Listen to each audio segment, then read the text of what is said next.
राम राम जी दोस्तों। तो निका चौक थे, चलो निका ही रहीजियो, नहीं तो फिर हमारी वीडियो कौन देख लो यार हो। तो दोस्तों मैं आज फिर आ चुकी थारे बीच में नया व्लॉग ने लेर बहुत सारी बातें बताली। तो अब थाने बता दिया गाँव में जा रहे सीधा, और गाँव में कहीं प्रोग्राम है। गाँव में आज पूर्व विधायक शाहपुरा का राव राजेंद्र सिंह जी आएडा जी, और बे जन कल्याण थे आए जी गाँव में। तो आप चाला चा बड़े और बाका भाषण सुनाओ चा, बहुत तगड़ा भाषण दे रहे छी वे। गांव को कोई भाई फ़ोन करखियो छे कि राव राजेंद्र सिंह जी आएडा छी, तो तू आ जा और वीडियो बना ले, बहुत बढ़िया भाषण दे रहे जी, अच्छा। तो चाला चा आप पिंडे और बिंडे चार थान सुनाओ जा सारी बात, पूरा वीडियो बना दिखाओ जा। अच्छो लगे तो लाइक कर दीजिए, नया छो तो चैनल ने सब्सक्राइब कर दीजिए, ठीक है जी। तो चाला जा आप सीधा।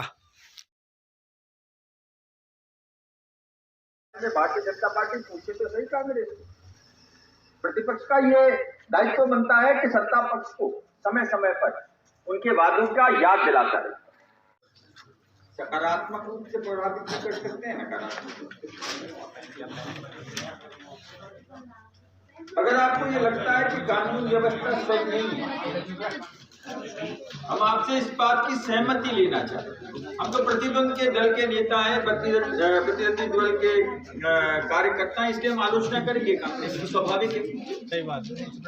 लेकिन एक आलोचना आपकी सहमति लेकर करें और आपके उन विषयों पर करें जिसमें आपने भी सहमति प्रकट करी। ये मत पेटी उसके लिए या ये पेटिका उसके लिए। अगर आपको ये लगता है कि हाँ कानून व्यवस्था खराब हुई है, तो आप पहले नंबर पर अपने शाही से अंकित करें। दूसरा है किसान का तिरस्कार। किसान का तिरस्कार किस तरीके से? अभी कल्याण बख्शी अपने उद्बोधन में बता रहे थे, कांग्रेस के सरकार के नेता ने, जो पूरे राष्ट्र का नेता है कांग्रेस का, उसने जयपुर के आम सभा में ये वादा किया था, जयपुर के आम सभा में ये वादा किया था कि किसानों के संपूर्ण कर्ज को हम माफ कर दें। ये बात हम नहीं कह रहे, ये उनके नेता ने कही। और उसके बाद में उसने 10 तक की गिनती गिनी, और 10 तक की गिनती गिनने के बाद में कहा कि आप इतनी देर तक ये गिनती करोगे, वो तब तक ये सरकार अगर हमारी बन गई राजस्थान में तो कर्जा 10 तक की गिनती भी आपने गिन ली होगी मेरे ख्याल से। चुनाव का परिणाम आते ही जब मुख्यमंत्री बन गया तो आपने 10 की गिनती भी गिनी होगी, फिर आपने 10 दिन भी देखे होंगे, फिर आपने 10 सप्ताह भी देखे होंगे, फिर आपने 10 माह भी देखे होंगे। हम आपसे ये पूछना चाहते हैं, ये वादा वर्तमान कांग्रेस की सरकार ने, नेता ने अपने सरकार के लिए किया था। अगर उन्होंने उस चीज की पूर्ति नहीं करी तो आपके विश्वास के साथ में विश्वासघात तो किया है। किसान को वादा कर कर उस वादा खिलाफी के लिए हम आपसे स्वीकृति लेना चाहते हैं कि ये वाकई में एक विषय है जहां आप कहीं ना कहीं ये महसूस करते हो कि इस पूरे चुनाव को, 2018 के चुनाव को प्रभावित करने वाला एक बहुत बड़ा विषय था। कि हमने उससे ठीक 4 महीने पहले 50,000 रुपए तक के कर्ज माफ किए थे। आपने देखा यार क्या बीजेपी का है कि 50,000 की माफ करी है, तो सीधे ही 4 गुना माफ कर रहा है, और वो भी 10 दिन में माफ कर रहा है। दो इसको वोट। ये आया होगा, ख्याल आता नहीं आया। हम चाहे पराजित हो गए, लेकिन हमारा दल तो है ना विधानसभा। जो भी 70 व्यक्ति हैं, 70 व्यक्ति मिलकर ये बात तो कह सकते हैं कि ये वादा आपने राजस्थान की जनता से किया, अब सरकार आपकी है, इसको पूरा करिए। ये काम होता है प्रतिपक्ष का। पिछले 2 साल से बाजार में बाजरे की दर आरक्षित दर से कम है। मंडी में जो बाजरा बिकता है या खरीदा जाता है वो सरकार के आरक्षित दर से कम है, न 2021 में और न 2022 में। और ये 2022 चला गया, दोनों समय इन्होंने बाजरे की खरीद नहीं करी। और फर्क कितना था बाजार की दर में और आरक्षित दर में?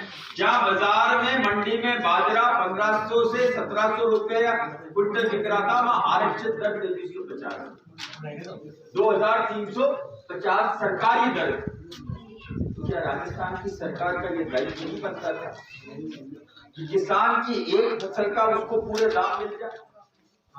राजस्थान की सरकार ने आरक्षित दर पर बाजरे की खरीद न 2021 में करी न 2022 में करी, जबकि हमारे पड़ोस का राज्य हरियाणा है वो 21 में भी कर रहा था और 22 में भी कर रहा था। प्रत्येक किसान को हर क्विंटल पर 700 से 750 रुपए प्रति क्विंटल का नुकसान हुआ है। उसको 50% कम भाव पर अपना बाजरा बेचना पड़ा या अपना खाद्यान्न बेचना पड़ा। आखिर इस राजस्थान की सरकार को पूछने का अधिकार तो है आप, और आपके स्वीकृति से प्रतिपक्ष में रहते हुए हम भी ये पूछना चाहते हैं कि यात्रा इनको उल्लेखित करने के लिए, आपसे सहमति लेने के लिए है और सरकार से प्रश्न पूछने। उन्होंने ये लिखा था, हमारा अगर सरकार बनती है, हम अगर निर्वाचित होते हैं, एक बार भी हम बिजली की दर नहीं बढ़ाएंगे, एक बार भी बिजली की दर नहीं बढ़ाएंगे। उन्होंने बिजली की दर की बात कही थी, हर प्रकार की बिजली की दर की बात करी, एक विशेष दर की बात नहीं करी।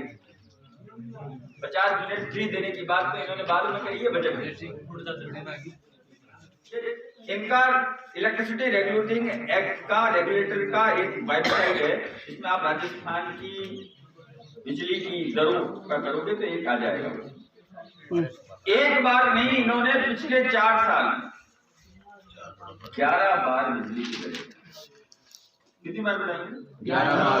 औसत क्या होगा? 11 बार 4 साल में बढ़ाई, तो हर 3 महीने में एक बार बढ़ा दो। अगर ये बात सही है तो जनता को पूछने का अधिकार तो है। और चौथा विषय कौन सा रह गया? अब मैं उन्हीं की घोषणा पत्र की बात कर रहा हूं, जो उन्होंने लिखा है मैंने उसकी बात करी, या उनके नेता ने जो भाषण सार्वजनिक रूप से दिया सबने सुना, मैं उसी की बात कर रहा हूं। मैं चौथी चीज मैं आपसे पूछना चाहता हूं, उन्होंने ये कहा था, जो राजस्थान के बेरोजगार युवा हैं उनको बेरोजगार भत्ता मिलेगा, वो भी 3,500 रुपए प्रति माह। शुरू में इन्होंने ये कहा 3,000 बालक को मिलेगा, 3,500 बालिका को मिलेगा, फिर इन्होंने ये कहा 4,500 मिलेगा। ये दोनों हैं आज की तारीख। उसमें इन्होंने एक नियम कर दिया, 2 से 4 घंटे उनको किसी सरकारी कार्यालय पर अप्रेंटिसशिप करनी पड़ेगी और उनको एक कैप देंगे, वो टोपी लगाकर बैठेगा जिससे ये पता लगे कि ये बेरोजगारी भत्ता ले रहा है।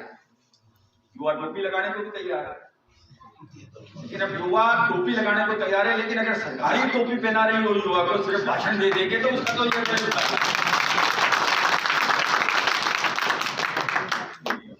एक युवा मुझे बताना,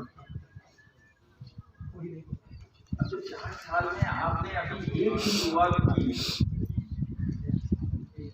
और देखो आपका रमना सौभाग्य देखो, हमारे प्रतिस्पर्धा करने वाले हमारे प्रतिद्वंदी में एक कहता है अपने आप को युवा देता है, कहता है ना, और उस युवा नेता का राजनीतिक चिन्ह, दल का चिन्ह भी सत्ता पक्ष का ही आया, तो सत्ता पक्ष का प्रत्याशी बन गया था। चुनाव हारना जीतना एक जनता के हाथ की बात है। हम देखिए ये भी नहीं कह रहे कि तेरे को एमएलए कोटा के 3 करोड़ रुपए मिलते हैं, उसमें से हमारा कुछ काम करके तो एमएलए नहीं तो वोट करते, लेकिन तेरी तो सरकार है, तू जिस दल का प्रत्याशी था उसकी दल की सरकार है, उसका मुख्यमंत्री है, उसकी सरकार चल रही है, बेरोजगारों को भत्ता भी दिला, इसमें काय की राजनीति? युवाओं के भविष्य के बारे में अभी चिंतित नहीं है, जीतने के बाद कैसे हम क्या अपेक्षा करें? 1.25 लाख वोट हमसे ज्यादा लेके गए, एक ने 60,000 वोट लिए, दूसरे ने 64,000 वोट लिए, दोनों को मिलाओ तो 1.25 लाख वोट होते हैं। हमसे 3 गुना ज्यादा काम किया है, हम 4 साल बाद में कहते हैं हमसे 1/4 काम भी क्यों पता। उम्र तो हमारी भी कभी कभी हुआ था, और अब कौन से बूढ़े हो गए थे।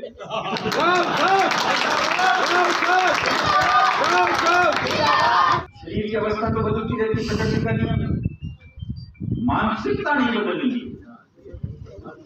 अगर आपका दिमाग लोक कल्याणकारी नीति में निरंतर लगा रहता है, आप लोग ये कार्य करने में सक्षम हूं, मैं शरीर नहीं हारे। लेकिन कांग्रेस के प्रत्याशी को ये पूछी कि किसने कहता तेरा व्यक्तिगत काम किसका नहीं करा पाया, कोई बात नहीं। इसे शाहपुरा विधानसभा के किसी एक गांव के विकास के काम के लिए मैंने एक चिट्ठी भी लिखी। तेरा काम नहीं होता, हो सकता है कि हमें उसमें आगे लगा तो चिट्ठी भी किसी के विकास के लिए लिखी है क्या? अरे तेरे तो बड़े भाई का नाम ही विकास है, उसी को याद करके लिख देता। इससे पूछने का आपको अधिकार है। अब अगर राजनीति करने का काम और जनप्रतिनिधि का ये काम हो गया कि सभामणि में आज लड्डू खा जाओ, भंडारा में आज भोग लगा चले जाओ, भगवान ना करे किसी के यहाँ पे गमी हो जाए तो हार बैठ जाओ,